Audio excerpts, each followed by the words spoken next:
Hey, good morning, everyone. My name is Ken Spencer. I'm the president and CEO for HR Service. We're so happy to welcome you to our training today on embracing diversity, creating a safe and respectful work environment. You know, David and I were just talking here before. David Norton is one of our presenters, and Melissa Bertosh is presenting as well today. Please welcome them. I'll introduce them in just a moment. I just wanted to mention David and I were just talking before. This is a little bit of a controversial topic. It's interesting how, with all the wars and the legal changes and things that's going on out there, it's a little bit sensitive for some people when they're being, in some instances, feeling forced to have to accept people that are different than them.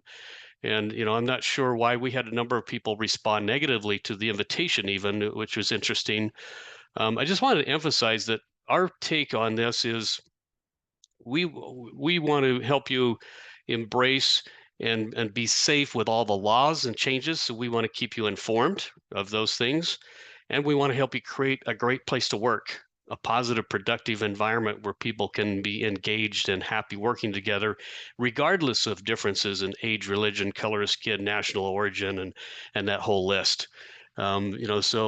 So that's why we take on these hard topics. But with that brief kickoff introduction, I am happy to introduce David Norton, who has been with us for many years at HR Service. He has a wealth of knowledge and background in human resource management, in working in cultures and in compliance and such, as does Melissa Bertosh. I'm sorry, Melissa. And Melissa will be following David. With that, David, I'll turn it over to you. And you are muted. Great. There you go. There we are. Great. Thank you, Ken. Good morning, and thank you all for joining us. Um, Here at HR Service, we've been getting a lot of questions from clients about diversity and how can I introduce diversity and equality and inclusion and what do these terms even mean. So we're going to spend the next few minutes talking about it and hopefully uncovering a lot of the mystery that is perceived. And as Ken said, it's all really a matter of being able to get along in the workplace and recognize and value each other's differences and strengths. Before we get started, the usual disclaimer that this is educational, informational. This is not legal advice. So let's go ahead and get started. These are the topics we're going to be addressing here today. What is diversity, equity, inclusion? Why is it important? How do we implement it? What are the benefits and what are the challenges? And we have a couple of real life scenarios that we'll go through and see what happens. And we have a Q&A box on your screen, so if you do have any questions, please feel free to use that. We have a Q&A period at the end, and we'll field what we can. So, diversity, equity, inclusion. That's a term which is being used to describe the various policies, programs which are promoting and representing participation of different groups of people. DEI is people of different ages, different races, ethnicities, abilities and disabilities, gender, religion, culture, just the whole gamut. Diversity, equality, inclusion, these are all different but interconnected concepts. It all works together to create an environment of respect and of fairness and promoting equal access, opportunity, employment, sense of belonging. I'm just going to field the first question real quickly. Yes, we will send the slide deck out tomorrow to people. So if anyone's looking for the slides, we will have those tomorrow. So, what is the training here, and what are our goals here? Well, a diversity training program is intended to boost the participants' awareness about different types of diversity, appreciate differences among coworkers, provide knowledge and strategies to help to enhance employees' interpersonal communication skills. Again, the goal here is building a positive working environment. Basic diversity training is a foundation for understanding and representing and respecting diversity in the workplace. It covers various essential concepts like cultural differences, racial equity, gender inclusion. Again, the goal is to foster empathy and acceptance among employees and a harmonious working environment. In its broadest definition, diversity highlights the various ways we're different in the workplace: race, ethnicity, nationality, and so on. It encompasses the unique experience we have also as far as educational backgrounds, career paths, military service, no military service, marital status, other life experiences. And some of these differences we're born with, and some are social constructs. They all yield a wide range of ideas and actions which can be applied to all elements of an organization.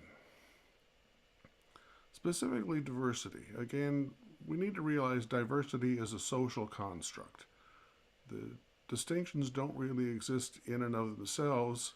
Society has made the decisions over decades, millennia, what's ugly, what's beautiful, what's normal, what's abnormal, what's strange, what's correct, and so on. These are all things which society has put in place. It's not an inherent sort of thing.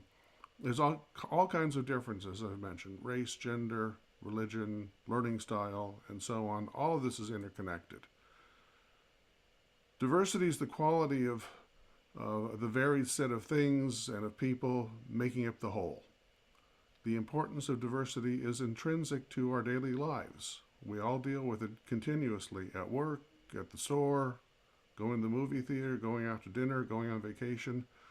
And this gives us opportunities for learning and for practicing different skills such as empathy, emotional intelligence, and understanding.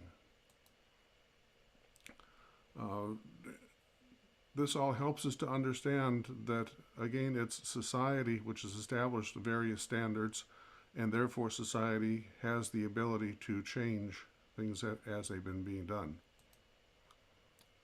Equity. Equity is acknowledging that not all employees are the same. It's officially defined as fair treatment, access, and advancement for each person in an organization, but that's not the same as equality. I know a lot of people, myself included, have had the two terms a little confused. But as far as equity, while the general principle of equality at work is a good one, the conversation pretty much has now shifted to whether that goes far enough. Do we need to take a more nuanced approach to equality? Not everyone starts out from the same place, so shouldn't we be addressing employee-specific needs instead? If a business treats everyone the same without recognizing that certain teams or certain demographics may need different levels of support, you're going to end up with an inequality situation. And recognition of the uneven playing field is why equity is now considered a better principle to modernize workplaces and to help people attain full potential. Inclusion. This is the culture where the mix of people come to work.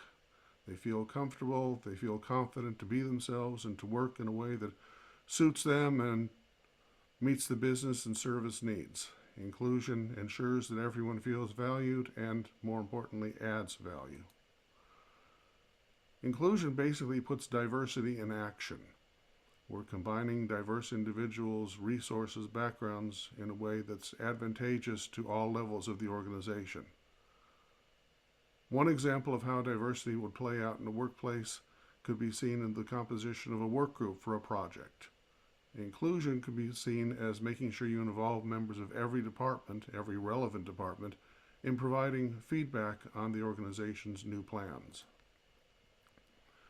Evidence has shown that organizations which focus on building a more inclusive culture attract and retain a wider diversity of talent. Inclusive cultures empower diverse talent to think differently, to share their experiences and perspectives. That's a key driver for innovation, for development. So these are some of the benefits. So why is this all important? We realize that local, national, global demographics are changing. They're changing at an ever increasing rate.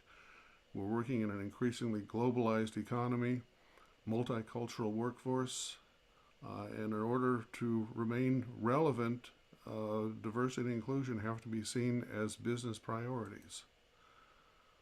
A lot of people might think that incorporating diversity and inclusion is based on fairness. Again, I want to focus the real business need here is improved productivity, maintaining increasing profits, remaining competitive. We need to meet the current and future needs of our customers, of our clients, our communities, and businesses have to understand that there are different ways of thinking and the challenges they have, their decision-making processes need to include these other concepts. Organizations that don't have a diversity or inclusion practice in place, they can be seeing higher staff turnover, lower productivity, loss of talent, and higher costs. At this point, I just want to interject that this absolutely is not something saying that we have to have quotas or anything like that. That's totally the wrong impression and totally the wrong direction for any of this. It's a matter of we want to get the best people in place for the job, make sure the right person is in the right place at the right time, and we have to be aware that there are various impediments that we consciously or more often unconsciously put in place to some of those things at times. So, what are some key components?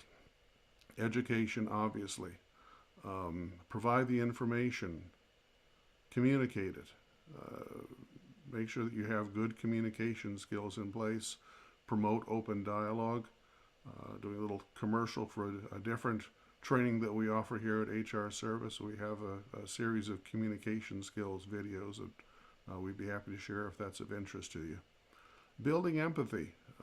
Make sure that employees understand one another and they can empathize with the experiences of each other. Conflict resolution. Can't tell you how many times a conflict has come up in the workplace in my HR career that there was a cultural fundamental that was kind of at the baseline of it. That had to get resolved before anything else could move forward. Be aware of the policies. Make sure the company has strong policies on this, again, without implying or intentionally setting quotas or anything like that. We want the right person in the right place at the right time. And that cuts both ways. What are some strategies here to make all of this work? Well, first off, we want to lead by example. This comes from the top down, managers and leaders. Encourage the dialogue. Encourage people to talk about it. If someone has a question or concern, don't shoo them away. This can be a very uncomfortable and very charged topic, particularly in these days. It's in the news. We know there's a lot of issues on it. As Ken mentioned, there was some surprisingly negative feedback that we were even offering this particular presentation today. You could conduct training workshops on these topics. Again, if you'd like HR Service to help you support that, we're more than happy and ready to do this. Some other strategies would be a mentorship program. Have employees from different backgrounds learning from one another. Offer the resources and the training materials and such. Also, review your internal policies. You want to make sure that the healthcare programs, the handbooks, the standard operating procedures, on all of those things are in place.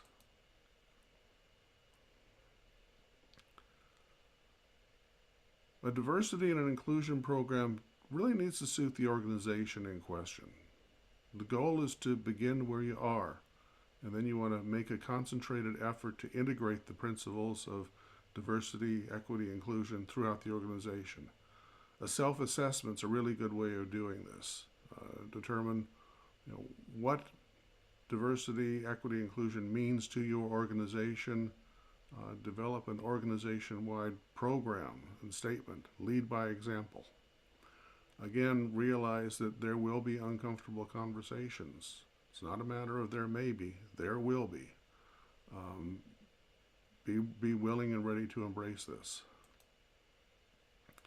At the same time, employers have to understand that training alone isn't going to guarantee an effective program. The training is simply one step in the journey. It's not the entire journey. It's not the final destination. So here are some of the benefits for your business as far as increasing creativity, innovation, improving morale, job satisfaction, reputation and brand image. That's very important, particularly in the current social media. If you go on to Indeed or Glassdoor and see company reviews, they often have a space for what's the diversity and inclusion factor at this place of business, and they get scored. And this is something that anyone can go on to look at. Customer satisfaction, loyalty from the customers, reducing turnover. These are all critical things. We could also add things like innovation. And it's fostering a sense of belonging among the employees. That's critical as well. Now we're going to look at a couple of real-world scenarios involving these topics. I'm going to read through a situation, then my colleague Melissa will be answering the question. Were we doing a live training? Was it be actually the Q&A period for us for the interactive, but we'll just do it this way. And then Melissa will take the next few slides. So our first scenario here, we have an employee who's who's introduced to a peer who's accepted a new role in the department. They're going to be starting next week. And they notice that the new peer has a thick accent, asks where they're from, and the employee says they're from Detroit. Confused by the accent, the employee asks, well, where were you born? The employee says, I was born in Detroit. Still confused by the accent, they ask, where were your parents born? And the employee says, well, they were born in Detroit too. Continuing on, they ask the employee, why do you have such a thick German accent if you were born and raised in Detroit? Well, after the interaction and thinking about it a little bit, that candidate contacted the hiring manager and said they were rescinding their acceptance and were no longer interested in working in that department. And that was a problem for the company because it was a difficult role to fill. So, Melissa, what could have been done differently here? David, great question. And I would imagine that the employee asking about their peer's accent was genuinely out of curiosity, or maybe it was just an attempt to get to know them better. But that said, when we focus on a person's accent, we might be prioritizing our own curiosity over someone's feelings. Sometimes a person's accent can be a source of anxiety for them, especially if they've lived in the country their entire life, or if they, don't consider themselves to have an accent.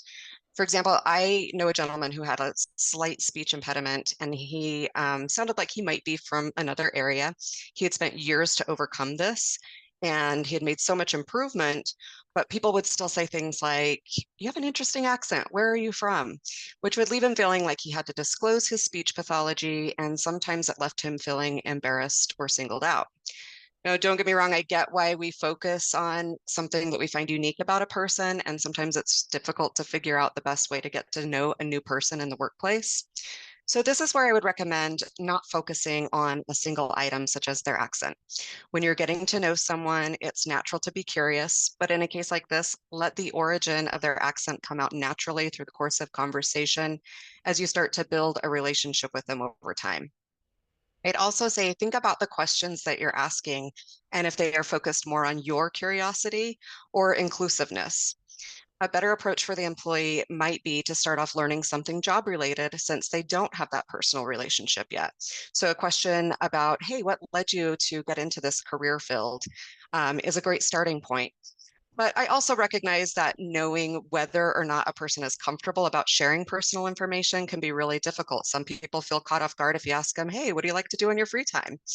So this is where I love the phrase, tell me about yourself. To me, this is such a great way to just get to know the other person and let them choose on what they want to share. It focuses more on their comfort and inclusiveness rather than our personal curiosity. But all that being said, we are human beings, and sometimes we just let our curiosity get the better of us. And so, if you are ever in that situation where you find yourself asking a person, hey, that's an interesting accent, and you maybe now you're aware and you think, oh man, that webinar said I'm not supposed to do that.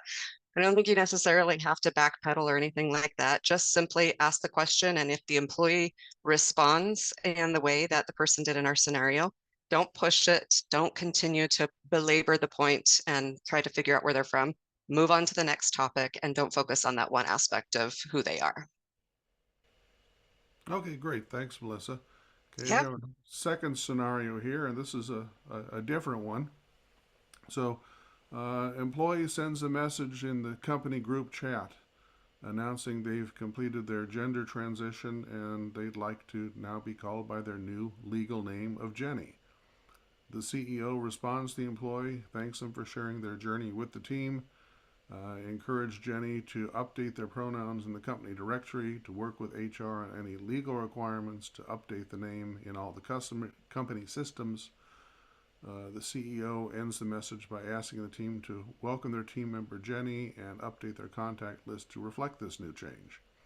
And finally, he gets in touch with HR and asks them to review all the company policies to make sure that those policies are supportive and inclusive. So, what did the CEO do well in this, Melissa?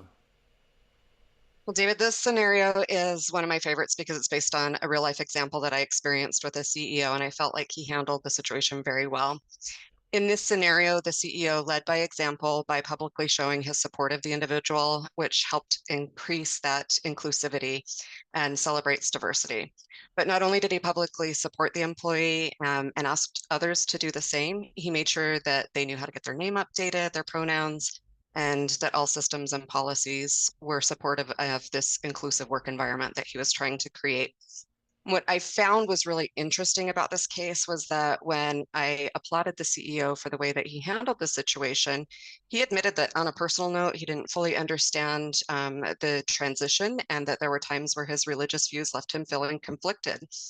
And I remember asking him how he reconciled those feelings and if he felt like he had sacrificed any of his personal values by showing support of this employee. And his answer has stuck with me over the years. He told me that it was more important for him to make sure that his employees felt like they were included and that they could be themselves rather than dictate how they should lead their life. He felt like the world was really a tough place. And because employees spend 8 or more hours a day in the workplace, that he wanted that workplace to be a sanctuary for them. He wanted it to be a place where they could be authentic and not another place where they have to hide who they are.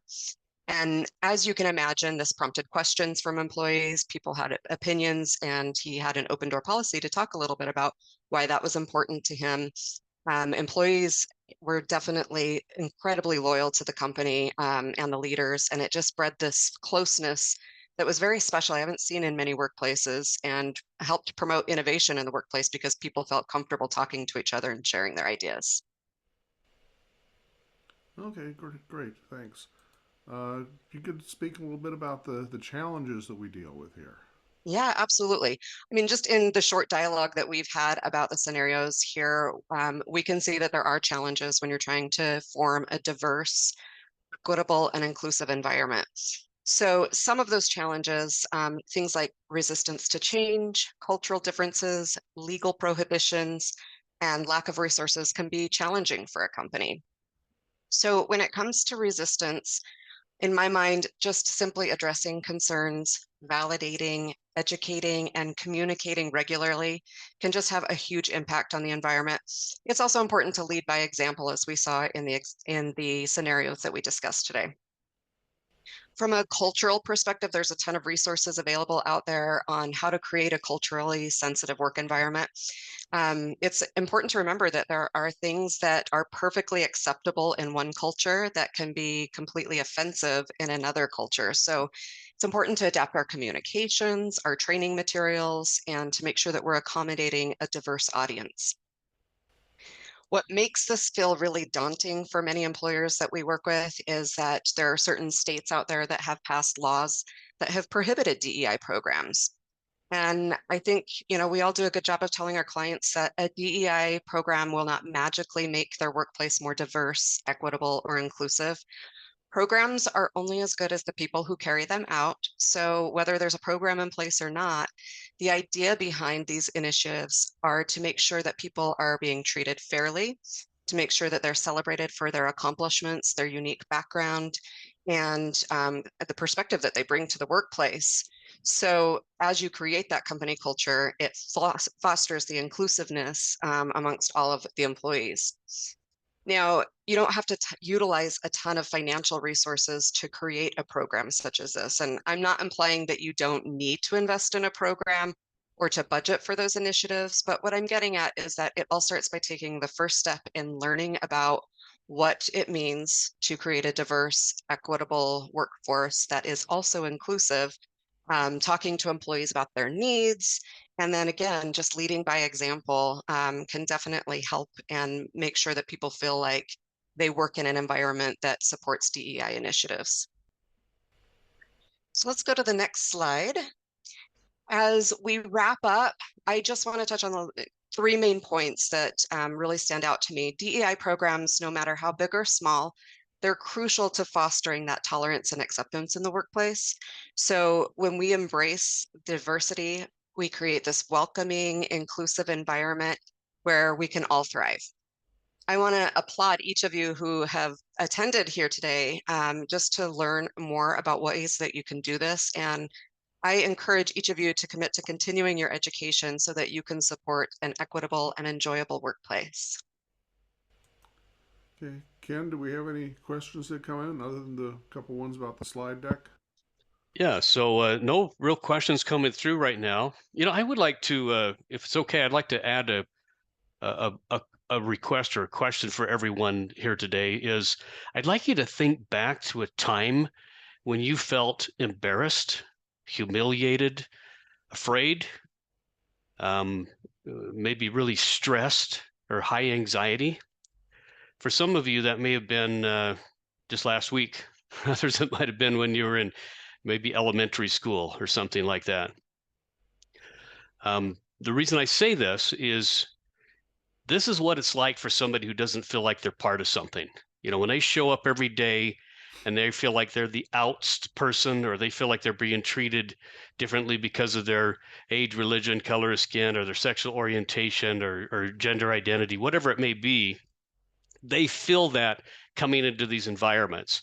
This is why it's important and critical that we embrace and try to help people everywhere to feel respected. We don't have to agree with their choices. The example that Melissa gave, the CEO, I mean, I could relate with that. I don't necessarily always agree with all of those things, but I can still treat people with kindness and love and respect. I don't have to judge them. I don't have to make them feel uncomfortable for their views and their choices and their differences, because we're all different in so many ways, aren't we? So I just wanted to add that in. But Great, thank you, Ken. And if you could speak to this. yeah, so just to wrap up here, then, I think most of you are aware of HR Service and what we do. And certainly if you need help with any of your training, so if you want some training on preventing harassment or creating diversity, a diverse environment, or any of we do a number of courses on leadership and courses for employees as well. So if you need any of those kinds of things, we're available for that. Most of you probably are aware that we do have packages of support to where we can come in and be part of your HR team or help with any training that you may need there, training or any HR tasks or functions. We have do-it-yourself type programs that's available with our HRE solution, where we have modules of training that could be assigned to people and tracked and monitored. We have the ability to go in and assess where you're at right now from a compliance standpoint. We have handbooks on lines, everything you need to run your HR department, or a help desk where you can call with questions or problems. So there's that kind of a package available if you want something like that.